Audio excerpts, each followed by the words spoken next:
Je m'entretiens maintenant avec mon invité qui est le docteur Valérie Turgeman. Alors, bonjour, docteur Turgeman. Bienvenue à Folie douce. Bonjour. Alors, on va parler ensemble. Invité. Oui, on va parler ensemble aujourd'hui. On s'est déjà parlé dans le passé. On va parler cette fois-ci d'une recherche sur la dépression dans le milieu du travail.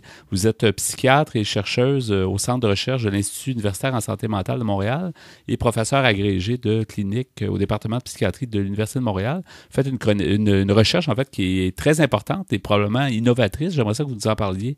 Donc, la dépression dans le milieu du travail. Qu'est-ce que vous pouvez nous dire pour débuter? La première chose à dire, c'est qu'en fait, de nombreux travailleurs souffrent de dépression qui va affecter leur capacité de jouer ce rôle important dans leur vie. Donc, ils vont être sujets à des absences augmentées, une diminution de productivité dans le milieu de travail et une perte de revenus et tous les impacts que ça va avoir sur leur vie familiale. Donc, les impacts de la dépression chez les travailleurs est important. Et d'ailleurs, le coût social qui en découle, donc pas seulement le coût personnel, mais aussi le coût social est énorme. Donc, c'est quelque chose de très important. Et alors que on a développé de nombreuses interventions pour la dépression tout court, que ce soit au niveau de la médication ou au niveau de la psychothérapie, on n'a pas développé des interventions spécifiques pour adapter à la dépression vécue dans le milieu de travail. Donc, c'est dans ce contexte-là que nous avions décidé, je travaille en équipe, nous avions décidé de développer une intervention qui va améliorer la résilience des personnes par rapport aux stresseurs qu'ils vivent dans le milieu de travail et de comparer cela à une autre intervention qui ne vise pas spécifiquement la relation entre la dépression et le travail, mais qui vise l'amélioration de la dépression tout court. Donc, on offre la possibilité aux individus qui sont affectés par la dépression et qui sont soit employés ou soit qu'ils sont en invalidité de participer dans ce projet. Ce que nous espérons trouver, c'est que la façon que les personnes se perçoivent et perçoivent leur capacité de s'adapter à leur milieu de travail soit changée de façon spécifique par l'intervention que nous avons élaborée et que ça puisse améliorer leur capacité de gérer leurs symptômes dépressifs et aussi possiblement de prévenir des rechutes dépressives à l'avenir. On parle souvent, vous parlez tout à l'heure, le coût, effectivement, plus ça va, plus on dit que ça coûte cher, les gens qui s'absentent pour cause de santé mentale et la dépression qui est quand même fréquente dans le milieu du travail. Est-ce que les employeurs sont maintenant plus sensibilisés à cette cause-là? Parce que c'est important aussi que les employeurs aident les gens à mieux gérer peut-être cette problématique-là dans leur milieu. C'est un excellent point, parce qu'il y a évidemment de nombreux facteurs qui peuvent amener quelqu'un à développer une dépression. Il y a des facteurs qui sont propres à l'individu, sa biologie, sa personnalité, ses propres capacités d'adaptation, mais il y a aussi des facteurs qui dépendent du milieu de travail. Il y a une belle étude canadienne qui a démontré que lorsqu'on a du stress au travail de façon importante, du stress modéré ou faible n'augmentait pas le risque de dépression, mais un stress important augmentait les risques de développer une dépression au travail. Et il y a d'autres facteurs dans le milieu de travail qui peuvent augmenter le risque de la dépression. Donc, les employeurs peuvent améliorer le milieu de travail et créer un climat qui va être propice à une évolution mentale saine, si on veut. Mais il y a aussi des choses que les employeurs peuvent faire une fois que la personne a développé une dépression. Et ce qui est important, bien que les employeurs réalisent le coût de la dépression pour leur entreprise, ce qu'ils ne réalisent pas, c'est que d'aider la personne dépressive à s'améliorer, en fait, leur sauve de l'argent. Et ça, c'est vraiment un message important, que l'employeur va gagner à aider la personne dépressive à recevoir un traitement et aussi va gagner à proposer des accommodements raisonnables, évidemment, à la personne qui reprend le travail. Donc, votre point était excellent. Parce que c'est ça, ça demeure tabou. On en parle beaucoup. On a des campagnes de sensibilisation. Ça semble toujours beau dans les concepts, mais quand il s'agit d'arriver dans le milieu du travail avec les croissances qu'on doit toujours maintenir dans les entreprises, puis on a l'impression que on va toujours devoir croître les ventes, croître le travail, ça finit par peser lourd sur les employés. Alors, il y a ce point-là qui est vraiment, je pense, très important. Mais les gens qui participent à la recherche, justement, qui sont-ils? En fait, c'est un peu monsieur, madame, tout le monde dans divers types de travail ou plus certains milieux de travail qui sont plus stressants? C'est en fait n'importe quel milieu de travail. Ce que nous actuellement, on est dans une étude pilote où on essaie de démontrer que l'intervention est faisable et qu'il y a des signes qu'elle fonctionne de façon spécifique. Et qu'elle modifie certaines attitudes, certaines approches et certaines stratégies d'adaptation.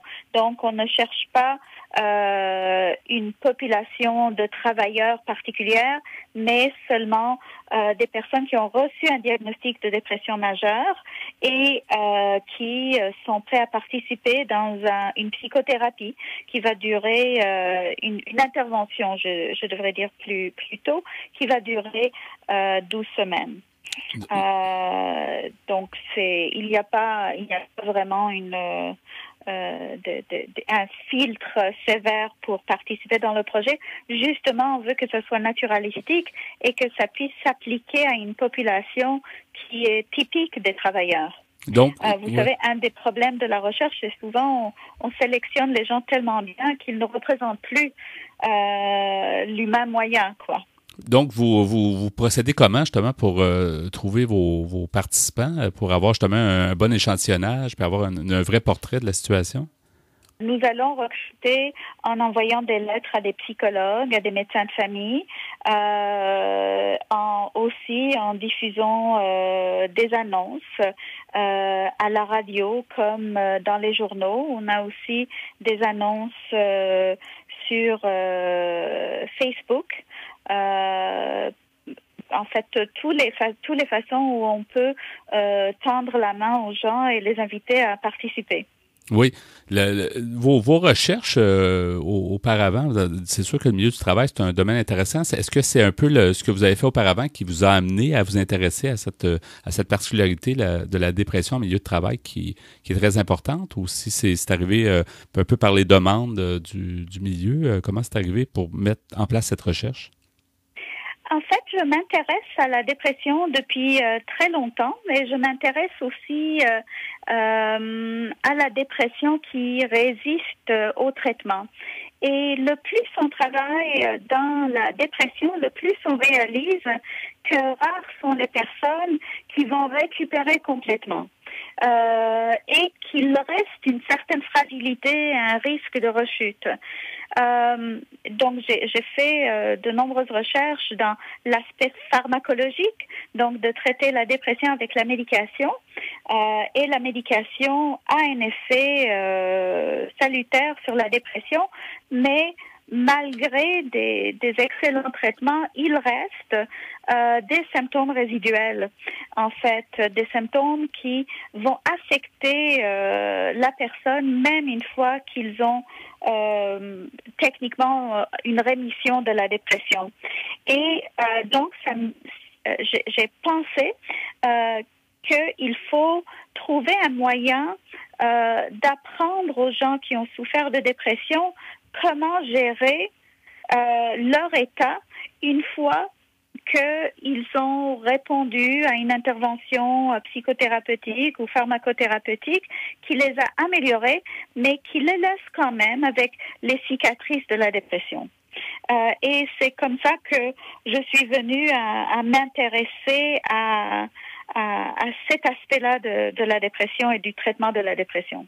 Et c'est vrai que les gens pourraient souvent, avec une dépression, comme vous le dites, dans le fond, les gens peuvent se sentir à risque. Puis c'est toujours un peu embêtant d'avoir un peu peur de soi-même, dans le fond, de se dire, est-ce que je vais être capable de réintégrer le marché du travail en sachant que ça va être encore plus demandant avec du stress et tout ça? Est-ce que je vais pouvoir maintenir la cadence? C'est pas facile à vivre pour les gens qui ont eu un premier diagnostic de dépression.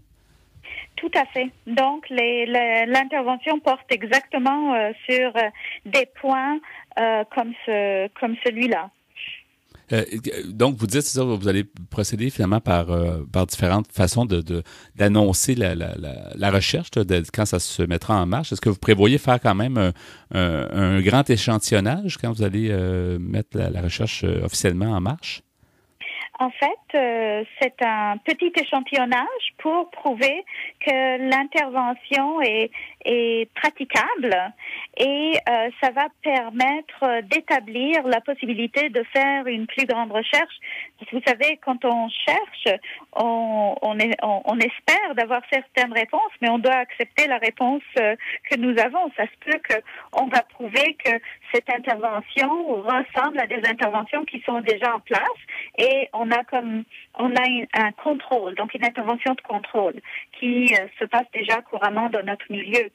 Si on voit que notre intervention, bien que novatrice, n'amène pas quelque chose de nouveau, on retournera, comme on dit en anglais, we'll return to the drawing board.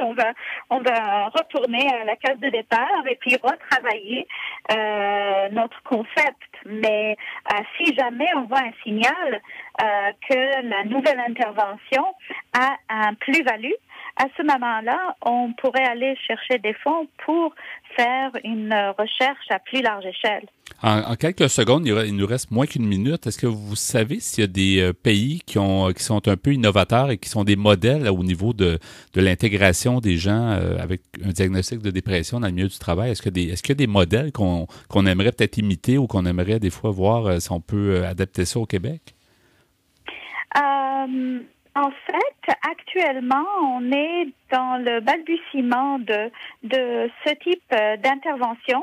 Ce qui ressort des recherches et même de la vision internationale, c'est plutôt le stigma par rapport aux personnes qui souffrent de dépression majeure et leur difficulté en raison de ce stigma de faire un retour au travail. Et c'est quelque chose qui est un combat qu'on doit mener pour permettre à ces individus de prendre leur place dans le milieu de travail. Bien, d'accord, merci. C'est intéressant. Alors, tous les espoirs sont permis de notre côté. On espère que ça va donner des bons résultats et qu'on va juste améliorer la situation. Merci beaucoup, Dr Turgeman, d'avoir été des nôtres à Folie Douce. Merci de m'avoir invité. Et bonne continuité. On s'en reparlera peut-être dans quelques mois ou un peu plus tard. Je l'espère. Merci beaucoup. Merci. Au revoir. C'était donc Dr Valérie Turgeman, psychiatre et chercheuse au Centre de recherche de l'Institut universitaire en santé mentale de Montréal, qui nous a parlé d'une recherche sur la dépression dans le milieu du travail.